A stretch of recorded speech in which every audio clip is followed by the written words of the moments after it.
is coming up on the screen. Let's count down together from 10, 9, 8, 7, 6, 5, 4, 3, 2, 1.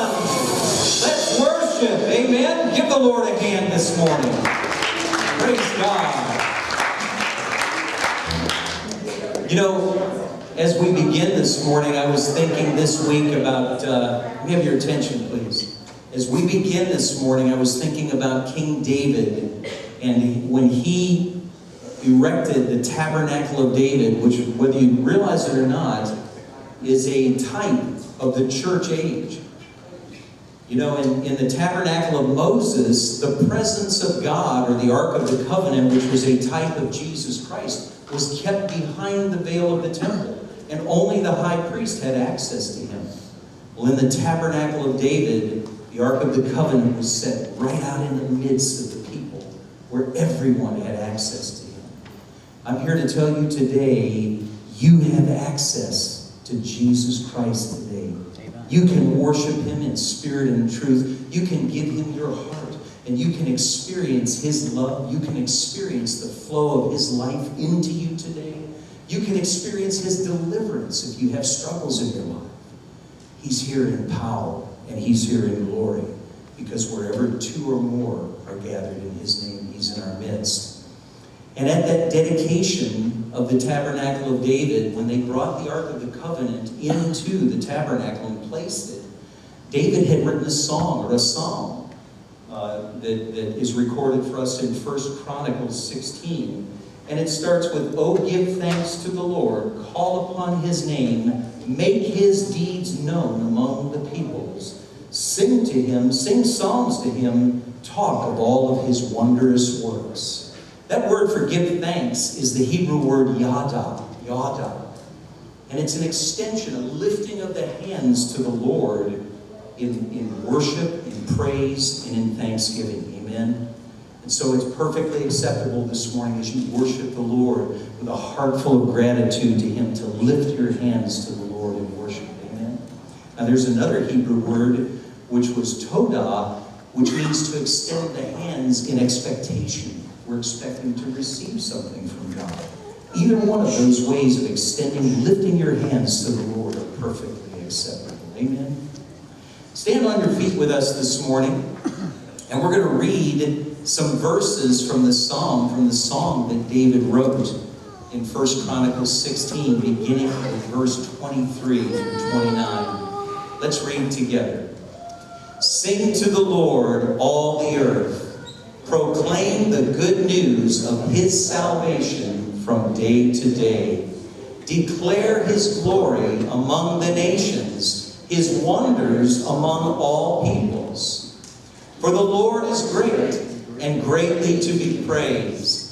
He is also to be feared above all gods. For all the gods of the peoples are idols, but the Lord made the heavens. Honor and majesty are before him. Strength and gladness are in his place. Give to the Lord, O families of the peoples. Give to the Lord glory and strength. Give to the Lord the glory due his name. Bring an offering and come before him. Oh, worship the Lord in the beauty of holiness." I just want to encourage you today to get lost in his presence. Give your heart, give yourself to him in worship as we sing to him. Amen? Amen. Let's sing.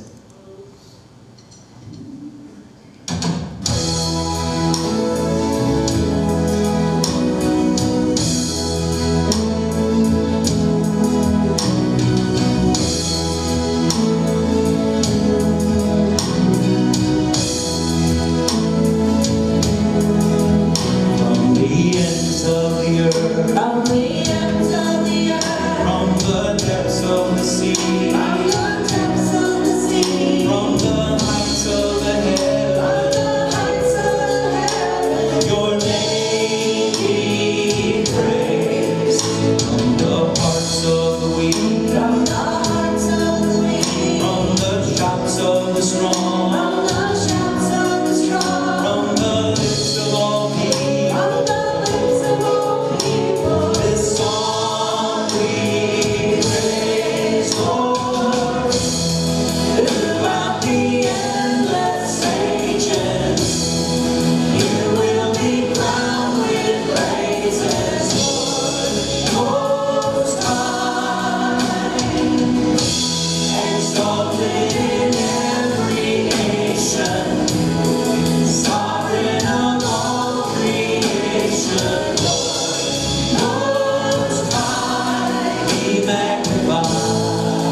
Bless the Lord, oh my soul, oh my soul. Worship His holy name. Sing like never before, oh my soul. I'll worship Your holy name.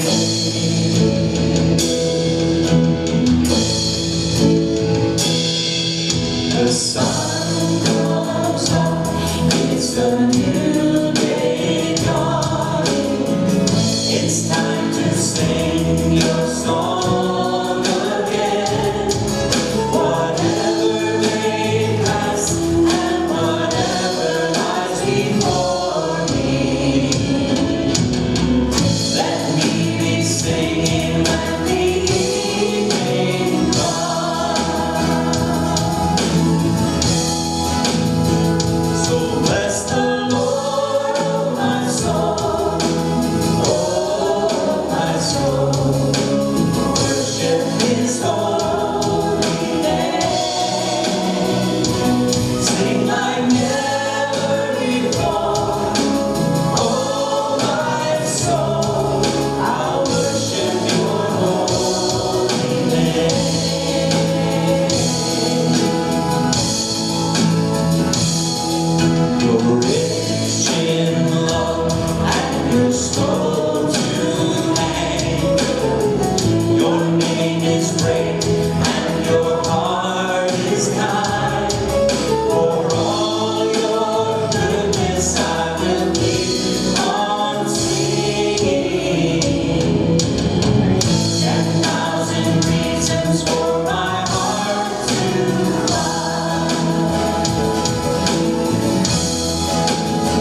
Sing like never before. Oh, my soul, I'll worship your holy name. Oh, give the Lord praise. He is so good. Do you love him this morning? Let's tell him.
Lord, we thank you for your holy presence in this place this morning. It's our deep desire to truly worship you in spirit and in truth this morning as you empower us by the Holy Spirit to do that. God, as we lift our hearts, as we lift our voices to you in worship, receive our praise, receive our worship. Allow us to connect with you and touch us with your strong, healing hand. Touch us with your holy presence today. Change us forever. In Jesus' name. When I look into your holiness, when I gaze into your loveliness, when all things that surround become shadows in the light of you. All say, When I found the joy of reaching on, when my will becomes enthroned in your love, when all things that surround become shadows in the light of you. In the light of you, I worship you. I worship you. Jesus, I worship you. The reason I live is to worship you. I worship you.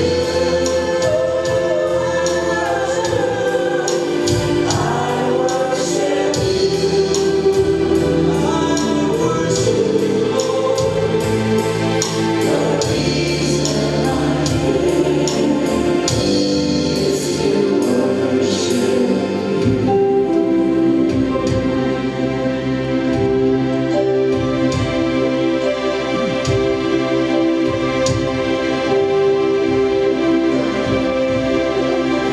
I look into your holiness, when I gaze into your love, when all things that surround become shadows in the light of you.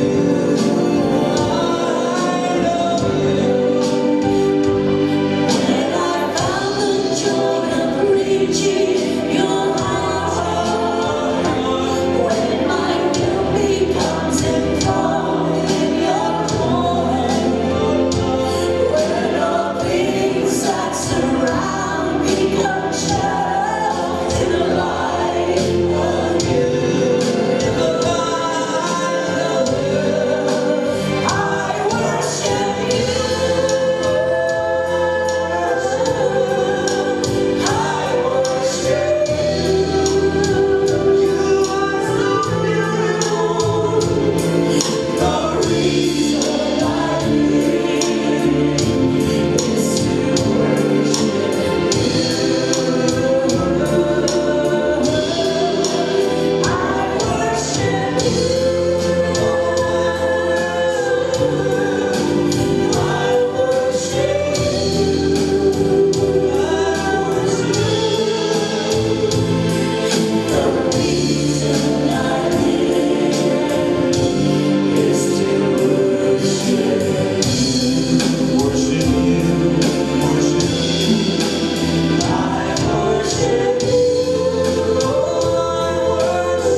reason we're here today, Father God, is just to worship you.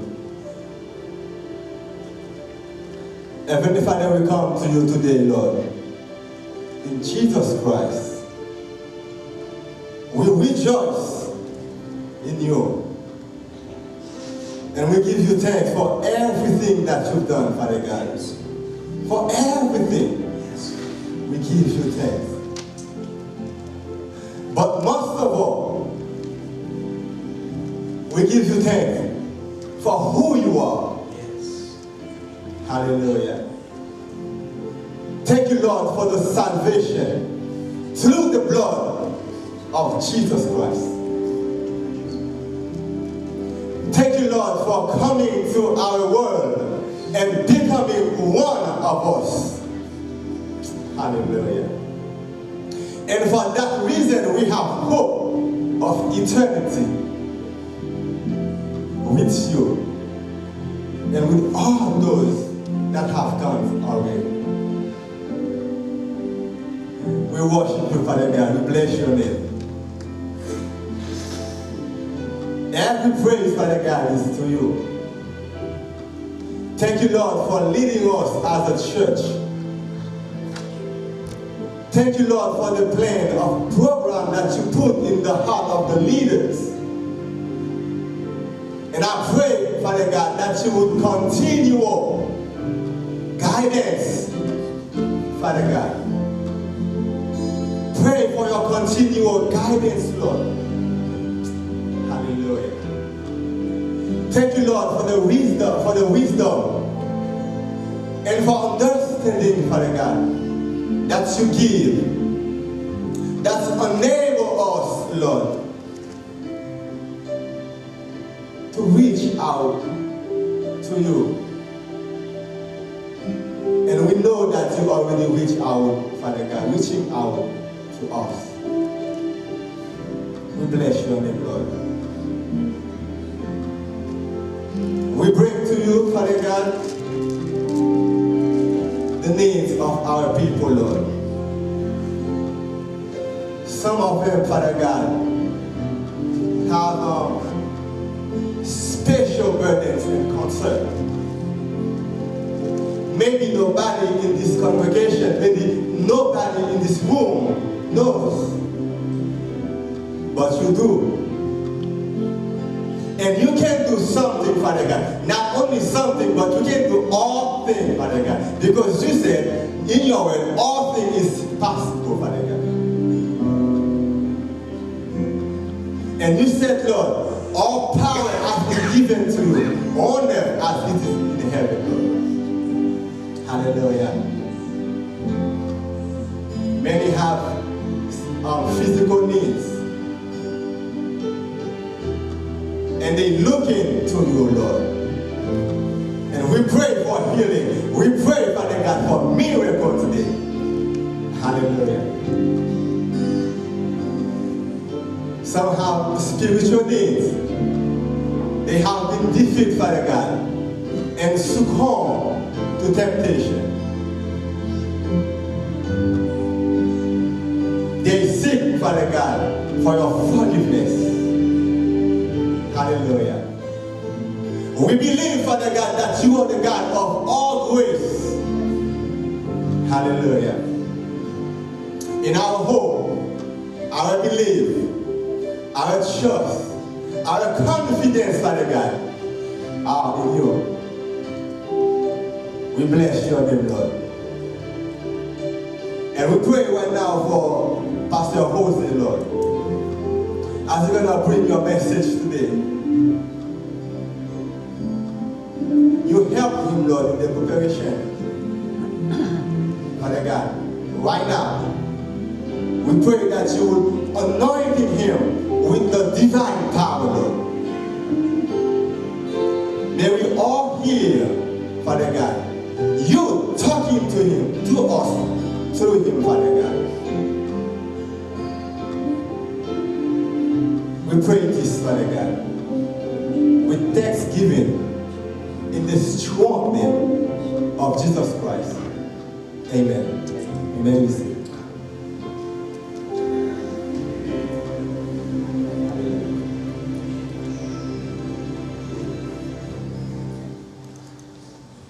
time, I'd like to ask for our ushers to come up as we take our morning tithes and offerings. And also welcome you to Naples First. Thank you for coming today. Thank you for those who came out to the workday yesterday. We were able to get all that glue up off the floor. We didn't have as large of a group as we would love to have. Looking at you guys. There's silence. Anyway, but we were able to get it done. And so those who came out, thank you. We just want to say a huge thanks for those who came out. We know it was a last-minute work day, but those who were able to adjust their schedules and come, thank you for that. We appreciate that. And we were able to get all that glue off the floors, and so now it's on to the next step of prepping those floors to getting them done. And so thank you for that. And so the church board will let you know when the next workday is planned, and we'll hopefully more time in advance for that so that you guys can adjust your schedules ahead of time for that. So we appreciate all the support you guys are doing and all the prayers for this work project, and we thank you for all of it. Let's bow our heads as we pray for our morning tithes and offerings. Lord, I thank you for this day. I thank you for these people that are here, Father. Father, I thank you for just giving us another great day on this earth. And Lord, I just ask that you bless these morning tithes and these offerings. Father, I ask that you bless these people that are listening to you and stepping out into faith and giving what's important, Father. Giving of their time and giving of the tithe and giving above the tithe of their offerings. Not for any recognition, Father, but because you're asking them to do it.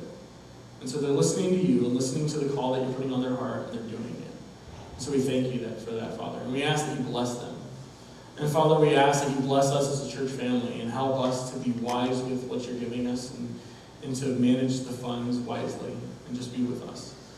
And Father, I ask that you just be with us today as we go into the service, Lord, and just speak through me, Father. In your name we pray. Amen. Amen.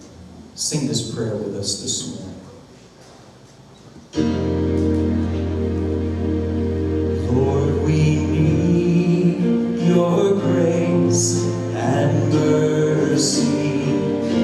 We need to pray like never before. We need the power of your Holy Spirit to open heaven's door. Spirit, touch your church, stir the hearts of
Today we're going to be reading in the book of Habakkuk.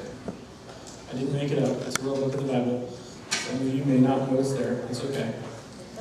First time I heard about it, I was like, someone's playing a joke on me. And then I found it in my Bible, and I was like, man, that person really went out. They went and put a new book in my Bible. And this wasn't last week, okay? Just to let you know, it wasn't like, Pastor Jose found a new book in the Bible last week. That wasn't last week. It was about 3 weeks ago when I found it, so I was joking, obviously.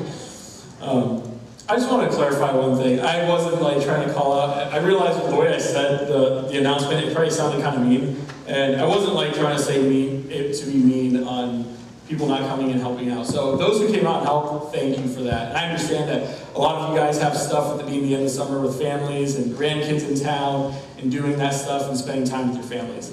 I wasn't trying to sound mean. I sat down and I thought, I kind of sounded a little mean and I don't want it to sound mean. Thank you for those who helped out. And if you weren't able to help out, there is plenty of opportunities to help out as we're continuing to do more projects at the church and fix stuff. And so I just want to encourage you and thank you for the help and thank you for all the prayers, because prayers are first. And so some of you guys may not be able to physically help out anymore, but you can always pray. And as Pastor Mark said, you can always bring food. We always love food. That's always an awesome thing. And if you want to bring food to a work day, just call the church office. We will not reject it, I promise you. And so just thank you for your support to your church family and those working the work day. And thanks. So again, we're going to be preaching out of Habakkuk chapter 1. And if you would, stand with me as we read. And we'll be reading chapter 1, verses 1 through 11.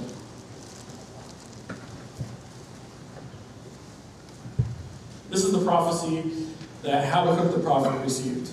How long, Lord, must I call for help, but you do not listen? Or cry out to you violence, but you do not save? Why do you make me look at injustice? Why do you tolerate wrongdoing? Destruction and violence are before me. Their strife and conflict abounds. Therefore the law is paralyzed, and justice never prevails. The wicked hem in the righteous, so that justice is perverted. This is the Lord's answer. Look at the nations and watch and utterly be amazed. For I'm going to do something in your day that you would not believe, even if you were told. I'm raising up the Babylonians, that ruthless and impetuous people who sweep across the whole earth to seize dwellings not their own. They are a feared and dreaded people. They are a law to themselves and promote their own honor. Their horses are swifter than leopards, fiercer than wolves at dusk.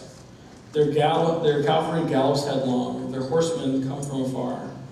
They fly like an eagle swooping to devour. They all come on intent on violence. Their hordes advance like desert winds. They gather prisoners like sands. They mock kings and scoff at rulers. They laugh at all fortified cities and buildings. And by building earthen ramps, they capture them. They sweep past like the wind and go on. Guilty people whose own strength is their God. Let's bow our heads and pray. Lord, I thank you again for this day. Father, I ask that you just speak to us today, Lord, through your word. Lord, I ask that you reveal to us what you have for us to hear today. And I ask that you get me out of the way and you speak through me. In your name we pray. Amen.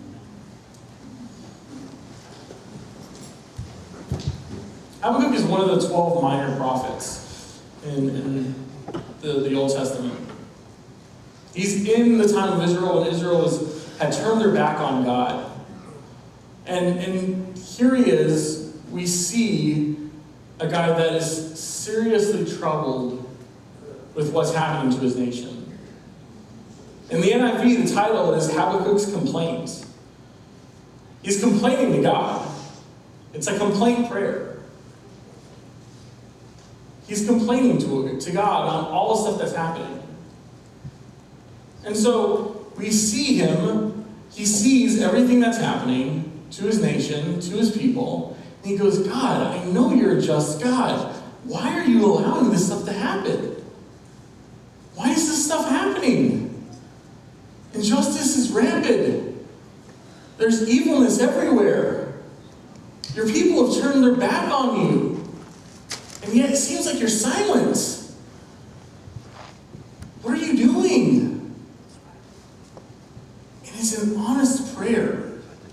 It's an honest complaint. He doesn't understand it. And instead of trying to save face, he's honestly asking God a question because he doesn't understand it. And then God answers him.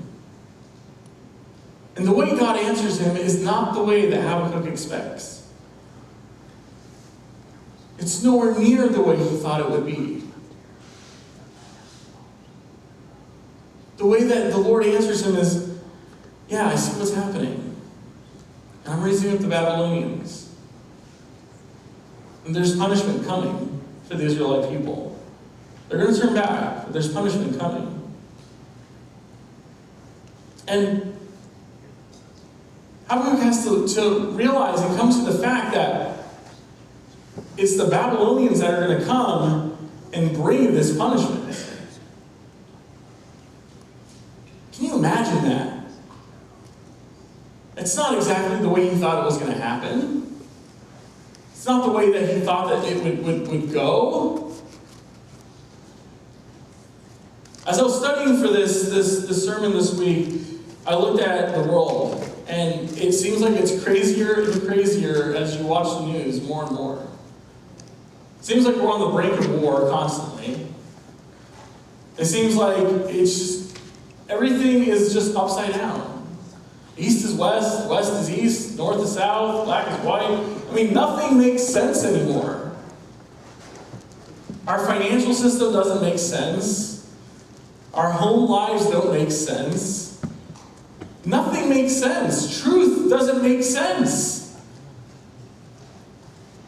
I heard one of my teens this week say that he was reading a report or watching something where it said that there was some state was saying that there were 75 different genders. I don't know how you get past 2. I mean, and he was asking me that. He goes, how do you, I can maybe get 3 or, I don't know how you get past that, but 75? And we look at the news and I'm just like, I feel like Habakkuk, where I'm like, Lord, do you not see what's happening? Do you not see what's happening in this world? In my nation? In the country I live in? 75 gender, there's men and there's women. There's 2 genders. There's male and female. This is a simple concept that has belonged since the beginning of time, since God created Adam and Eve and created animals. There's a male and female animal. And it seems like everything's just crazy. And so, I look at the world and I can completely understand where he's coming from. Where he's looking at his people and he's looking at his nation and saying, how have we gone so far from the truth? We've gone so far from the truth. And Habakkuk is like, Lord, I know that you're a just God. I know that you're a just God, and you're holy God, and you do not like unholiness. So I know you have to have a plan in place to bring your people back to a holy life. Lord, let me in on it. What is this plan? I'm your prophet, and I know you have a job for me and a calling for me. What is this plan? And his response is, those Babylonians, I'm raising them up. Those impetuous people. The Babylonians. The people that think that their only God is strength. Strength is their God. The people that go from town to town and take it. City to city and take it. These are the people that I'm going to use to bring punishment on you. We live in a life now, in a world now, that no one wants consequences. We see it everywhere. No one wants consequences in our world. I mentioned our financial system. No one wants consequences to the financial system. Anybody that knows math knows that the way our country is ran financially doesn't work. I mean, You can't spend more than you make. It's basic math. It only lasts for a certain amount of time. You can only live on credit for so long. But we don't want to feel the consequences to it, so we keep pushing it down the road. People don't want to feel the consequences to their sin. They don't want to feel the consequences to their sin, and so they don't want to be told that they're sinning. And so they go to churches that tell them that they're good. And they go to places that they feel good about. They want to have a feel-good sermon. You see it in their families. Parents treating their children like children when they're 30, 40 years old. Because the kids don't want to have the consequences of what it means to be an adult. I'm sorry, church. I'm sorry, people, but when you're an adult, you're an adult. All of you guys know this because you came from a generation when you got married and a husband and wife came together as one, you guys made it on your own. Sure, your parents helped you every now and then. But your parents weren't paying your rent, paying your car insurance every month. We're living a life where we don't want our children, we don't want our lives, we don't want anybody to have consequences. And it further pushes it down the road. The Israelite people had been living a life where they didn't want to hear the consequences that God had for them. They had been warned time and time again. You're straying away from God, you're straying away from God, turn back to God, turn back to God. And they didn't do it. And now they're at the end of the road. Where the only way they're going to turn back to God is through extreme measures. The Babylonians. The Babylonians. Those impetuous people who only think that strength is their God. They are the ones that are going to turn them back. Continue in Habakkuk chapter 1, verse 12. Habakkuk's second complaint. Because when he hears this from God, he goes, wait, what? You're sending them? Lord, do you know who they are? He says, Lord, are you not from everlasting? My God, my Holy One, will never die. You, Lord, have appointed them to execute judgment. You, my rock, have ordained them to punish. Your eyes are too pure to look at evil. You cannot tolerate wrongdoing. Why then do you tolerate the treacherous? Why are you silent while the wicked swallow up those who are more righteous than themselves?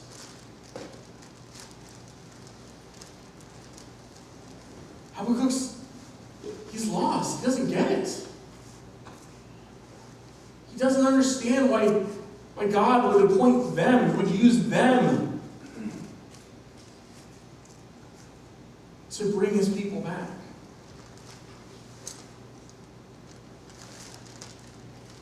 Habakkuk's like, yeah, Lord, I know we're bad, but there's still a remnant here. There's still a remnant of people here that love you, that are serving you. And you're going to use them? They're worse than us. God, you don't like unholiness. You don't like treachery. Yet they are the ones that you're going to use. Father, why?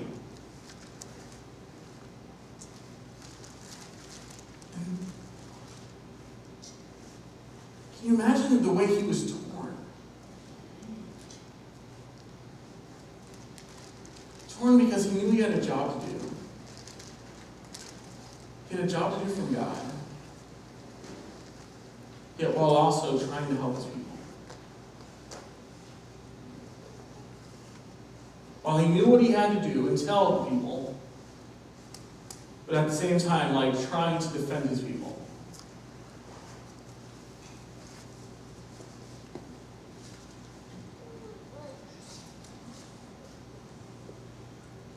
Babylonians. They're the ones that he used. And it wasn't who Habakkuk thought. It wasn't what Habakkuk thought. It wasn't who he thought that they would use. It wasn't who he thought that God would use to bring punishment and bring his people back to him. But that's who he used. A people who thought strength was their God.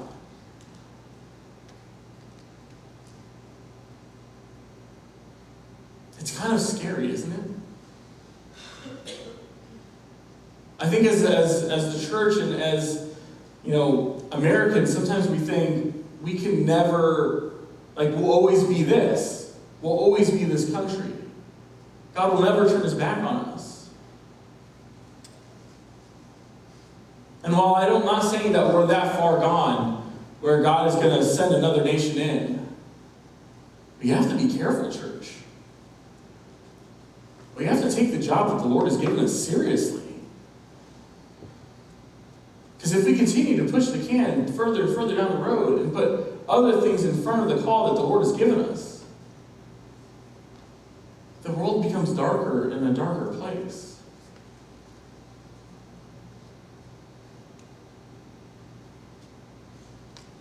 And I don't know about you, but it looks pretty dark out there. My little munchkin is 2 months old. My little Annabelle. She's sitting right up front there. And as I'm watching the news this week and in the last few weeks, it's kind of frustrating. Everybody says when you have a kid, you'll see stuff differently. Oh, that's true. And all of you that are not parents yet, I know you'll be like, I don't understand that. You'll understand it when you have a kid. I'm sorry. I didn't understand it. Now I understand it. It's just part of life. It's just the way it goes. And I look at things with her, and I want her to have a safe life. And I want her to have the most opportunities that she can have. I want her to grow up in a godly house, and I want her to have the opportunities to serve the Lord in whichever capacity he wants her to. I want her to have the freedoms that I grew up with, to be able to serve the Lord in those capacities. But that requires us as a church to start stepping up for what's right, to start speaking out for what's right, to start reaching out to the lost.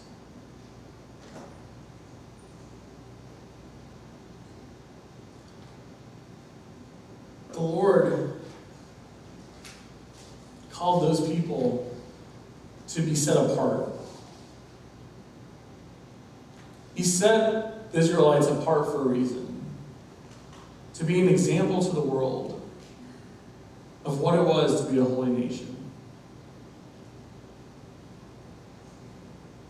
So that the world could look and see what it was to be a holy nation, what it was to serve God.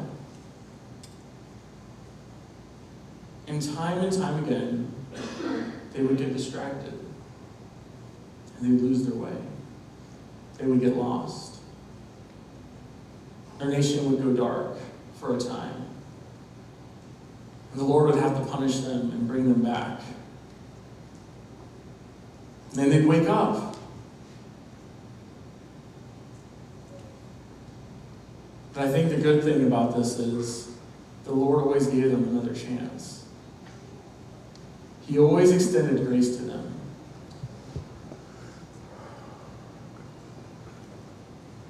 He gave Habakkuk a command. He tells them this. He tells them what's happening. He tells them what's coming. He goes, now listen. Make it as plain as day. Write it so that anybody can read it. Warn the people. Give it out to the herald so that everybody can know what's happening and what's coming. And then send it out. Let everybody know what's coming. In chapter 2, verse 40, he encourages them. He says, look, see, the enemy is puffed up, his desires are not upright. But the righteous persons will live by his faithfulness. He says, I know that they're not just people. I know they're not a holy people. but they're who I'm using right now. They're who I'm using for this time. He encourages them. He says, now listen, though. Even though they're not a holy people, they're not going to be in charge forever. He says, stay upright. But the righteous person will live by his faithfulness. Because even though they were being used by God for that time, it didn't mean that the Babylonians were God's people. They were just being used for that time. So it knocked some sense, literally, back into the Israelites. Because they had become so lost.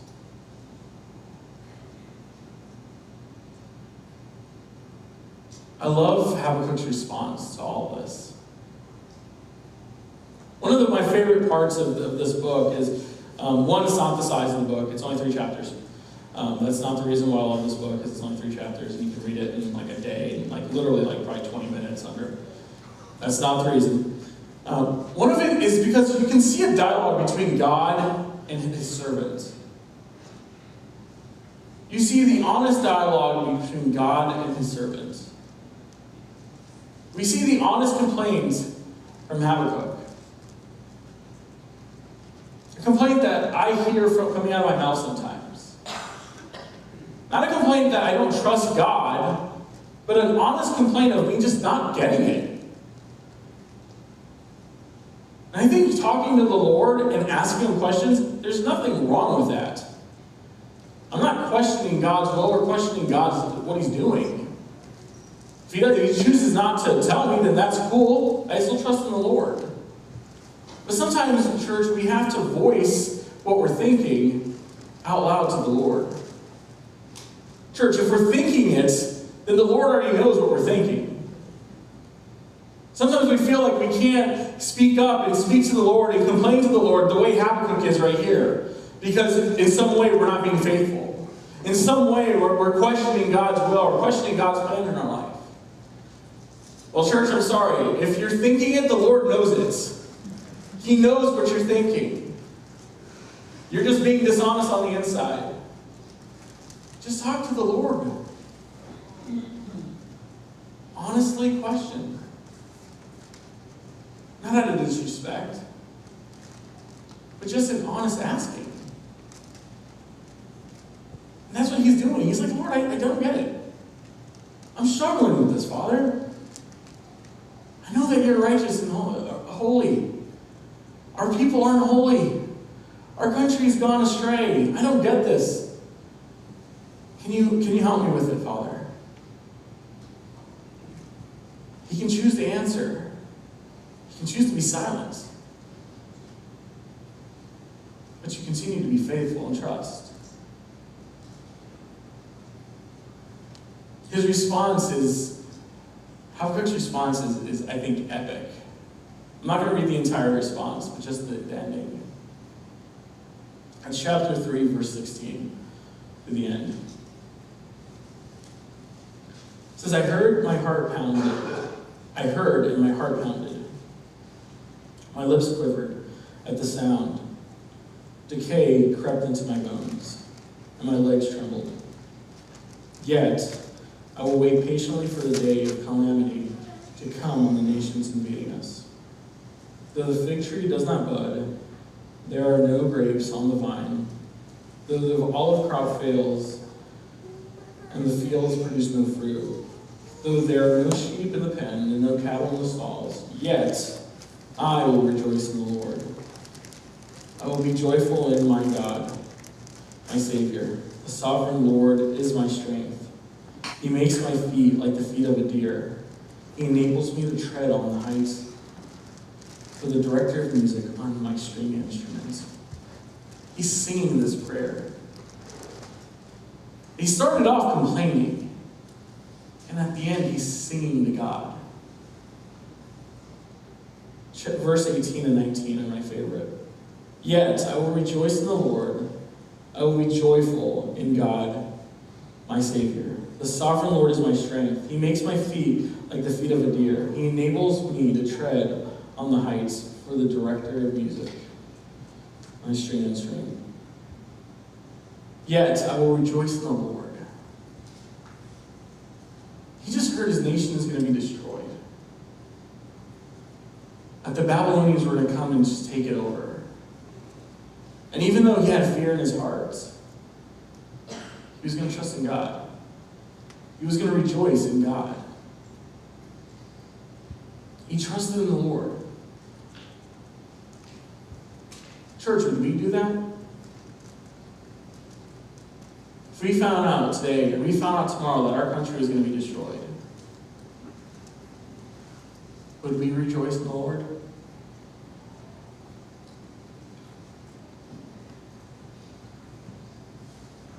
I want to challenge you this week to think about that. To rejoice in the Lord no matter what. No matter what's going on in this crazy world. To continue to have faith in Him and trust in Him. Continue to trust in your Lord and rejoice in Him. Yet I will rejoice in the Lord. I will be joyful in my Savior. The sovereign Lord is my strength. He makes my feet like the feet of a deer. He enables me to tread on the heights.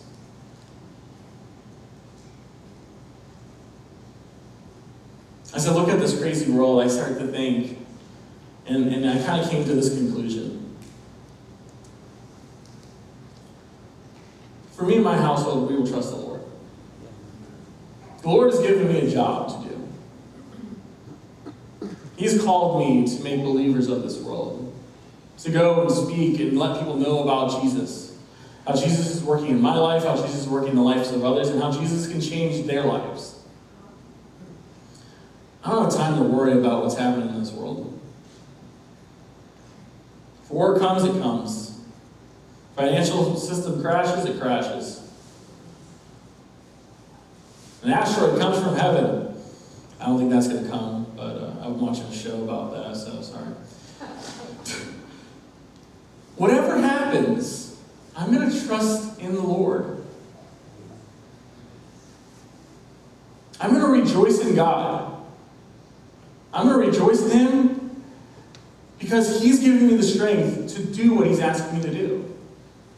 He's given me the strength, the feet of a deer, to go out and to tread on new heights. He enables me to tread on the heights, on new heights.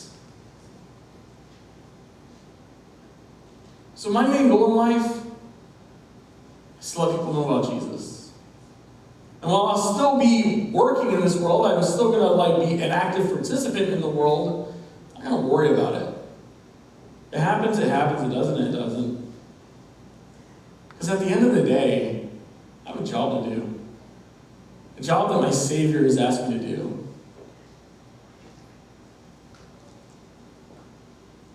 I think that's what Habakkuk learned at the end of it. And even though these people were lost, even though that their country was going to fall apart,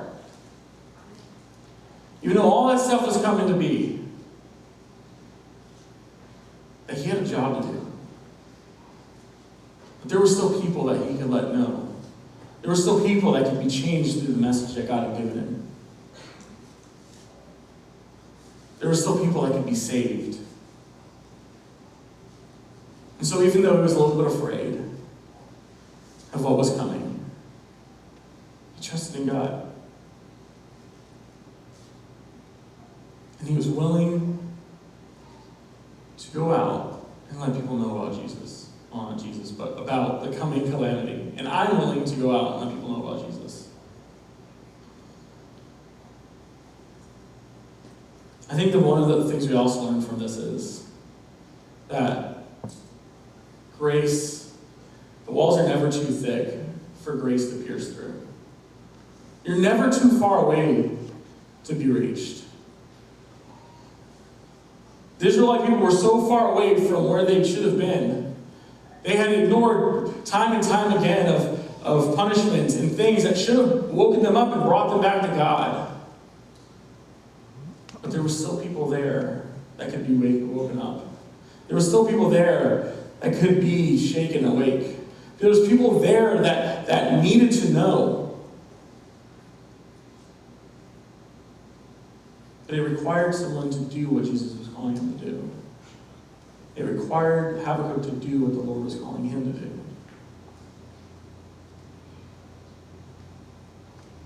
But it all started with an honest prayer. And so, church, the title of the sermon is Honest Prayers in the Face of Darkness. When you pray in honesty. Because it's between you and your Father in heaven. Bare your heart and soul to Him. Bring everything you have to Him. And trust in Him. And if He chooses to answer that, then cool. But if He doesn't, that's fine too. Trust in Him. Because I don't know about you, but I have a job to do. I think you do too. And wherever this world goes, then it is what it is. We're at war, we're at war. If we're not at war, then we're not at war. It'll work itself out. Let's just get back to work and do what God's asking us to do. Let's bow our heads. Lord, I thank you for this day, Father. I thank you for just giving me the energy and strength to do what you're asking me to do, Father.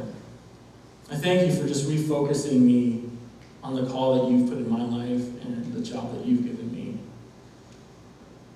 And help me not to be distracted by just things that are happening out there in the world. Not to be oblivious by what's happening in it, Father, but to not also be worrying about it.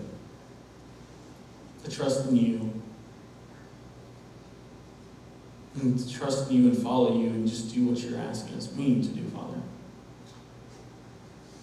Father, I ask that as this week goes on, I ask that you be with this church congregation and you help and to give them opportunities to reach out to people that are in need and need your love, need your truth. I ask that you help out and help them to open their eyes to see what you would want them to see and see the people that need them. Father, I ask that you help us all to focus on you and not to be distracted by the craziness of this world. Father, I ask as this nation continues to seemingly go down a dark path, Father, I ask that you pour out your Spirit on this nation and give us a revival, an anointing, your Spirit on us. There's too much at stake, Father, and we need you. This nation needs you. This world needs you. So, Father, I just ask that you don't turn your back on us yet. You help us to come closer to you, come back to you, so that we can go out into the world and let people know about who you are. In your name we pray. Amen. You are dismissed.